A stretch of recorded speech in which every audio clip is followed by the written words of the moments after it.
Cilantro creates this real puzzle for the gardener because you want cilantro to use with tomatoes for salsa, pico de gallo, a number of things. The problem is that cilantro is really a cool season plant that grows beautifully in the winter, but immediately wants to go to seed in the summer. So we, at the Giving Gardens, we plant cilantro about every 2 weeks. This is a plant that I put in the ground about 5 days ago. It was growing in a soil block, and that will be ready to harvest in a couple weeks. These are cilantro plants that will be ready in just a couple days. Really, we could start harvesting from them now if we wanted to. Those are probably 3 weeks old.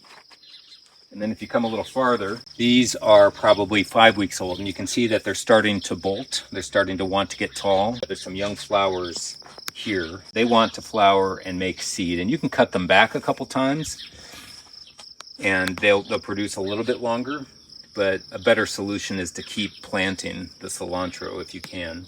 But also remember that you can use cilantro when it starts to get tall as long as it's soft. So this is actually just fine for chopping up for salsas or whatever. One of the tricks in a gardening season is keeping cilantro going, because what happens with cilantro is it wants to do this.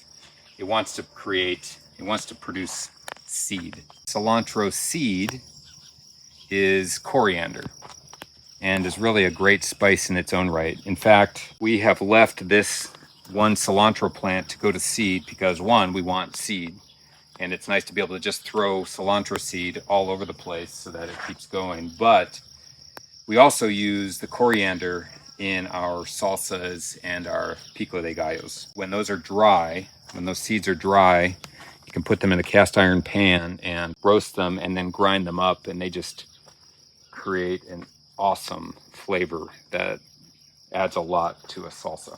Again, we let a few of these go to seed every summer because we can produce so much seed so easily, and because it's a really great herb in its own right.